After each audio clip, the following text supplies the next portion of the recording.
Está en la línea el secretario de Hacienda del Gobierno Federal Mexicano, Arturo Herrera. Secretario, ¿cómo está? Muy buenas tardes. ¿Qué tal, Carlos? Gustos en saludarte. Llegaron las primeras 3,000 dosis de vacunas, alcanzan para 1,500 personas. No es muy pronto para festejar, secretario, son apenas 1,500 vacunas, somos 130 millones de mexicanos. ¿Cómo la ve? Sí, pero la siguiente llega la siguiente semana.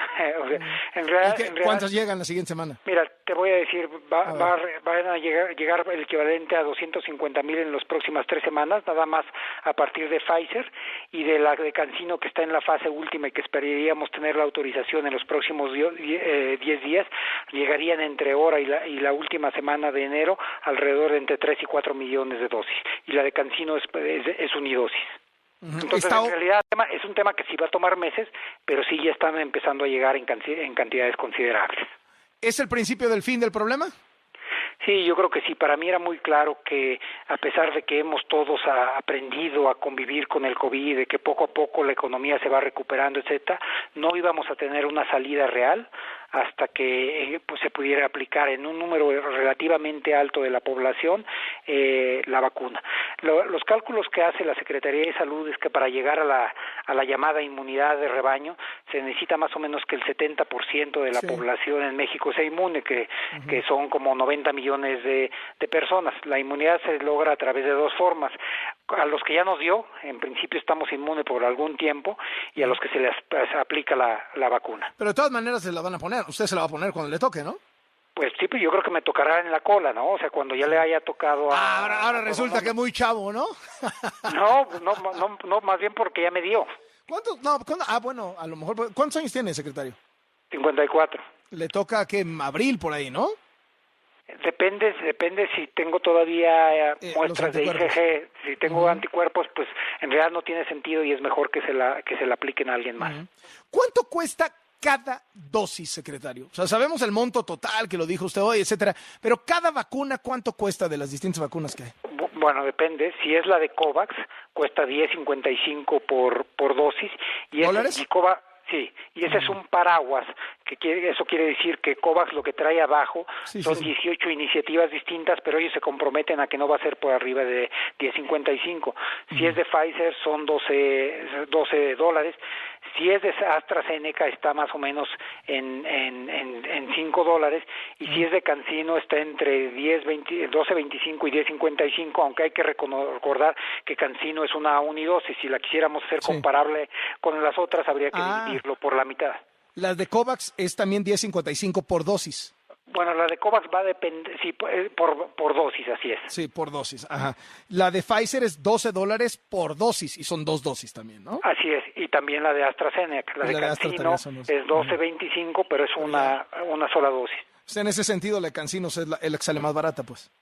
Sí, aunque aquí lo que hay que hacer es, pues no se trata de comprar más barato, sino de que haya lo más sirva, caro, ¿no? Es que no existe, así es.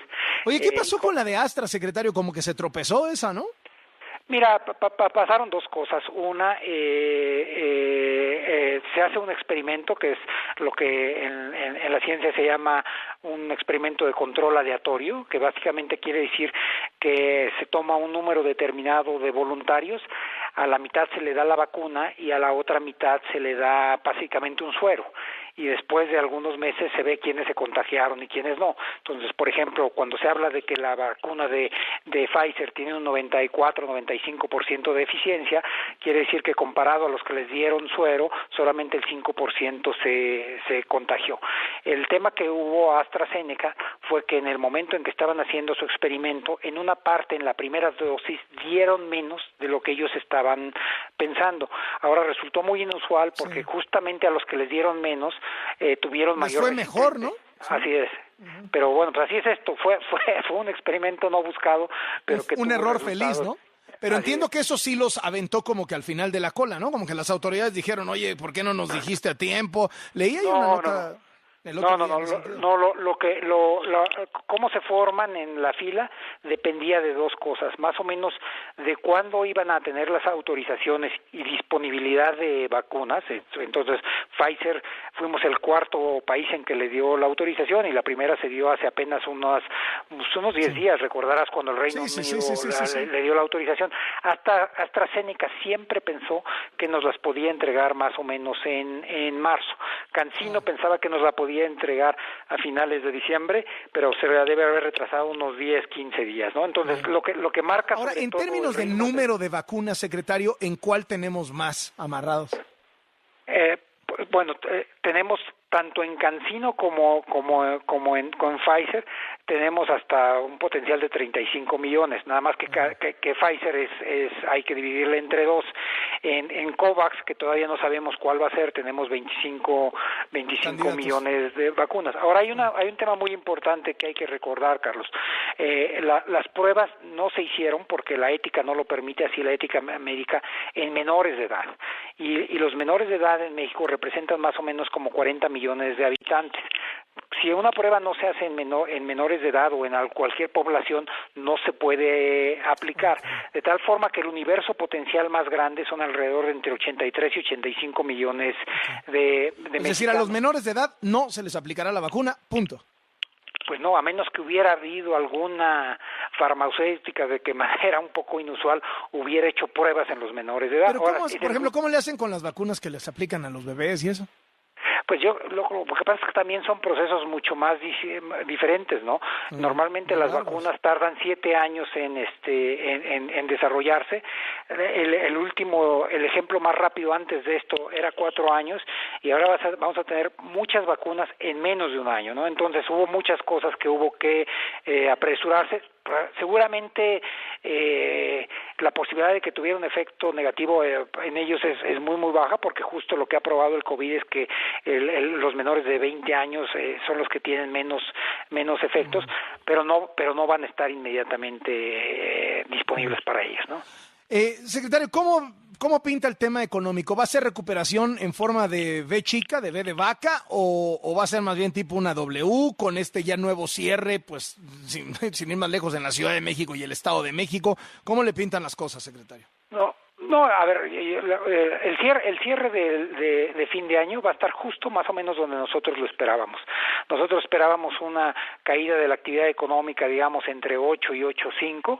Nos dijeron que íbamos a ser muy optimistas. Casi todos los pronósticos, incluyendo el del Banco de México, están empezando a converger con los nuestros. Para efectos del 2020, pues en realidad nada más faltan como 4 días hábiles. Ese cierre ya está prácticamente determinado. Ahora, si adelante, si hay algo muy importante, y te voy a confesar, y lo dije hoy en la mañana, cuál era mi preocupación, Carlos. Yo me sentía muy razonablemente optimista de que ya teníamos un calendario relativamente bueno de vacunas, pero la preocupación que yo tenía es que estábamos viendo un repunte de contagios en el país, particularmente en la zona metropolitana, que se iba a traslapar con la entrega de las vacunas. Entonces el punto era cómo ganarle. El cierre que tomaron, la decisión que tomaron de hacer un cierre fuerte, la Ciudad de México y el Estado de México, lo que nos compra es tiempo para que vayan llegando las vacunas. Entonces eso va perfectamente alineado con eso. Si los ciudadanos en su conjunto... Pero no vamos a tener un reimpacto económico, es decir, otra vez más cierres de empresas, pérdidas de empleos, caída en la actividad económica, en la inversión, etcétera, etcétera. O sea, no vamos a tener otro tropezón. No, más bien, mira, te voy a decir nada más con Pfizer y con CanSino, y si pongo ahí las de COVAX y AstraZeneca, cuántas vacunas estamos esperando nosotros tener entre ahora y marzo. Estoy haciendo unos cálculos aquí, revisando nada más de CanSino, como 10 millones, 5 millones, o sea, estaríamos aplicando más o menos como 15 millones de dosis de aquí a marzo. Eso son 7 millones de personas. No, porque cuenta que las de CanSino son de... Bueno, ok, póngale 10. No, las de CanSino son 10. Ponle 12.5 si quieres hacer los cálculos así.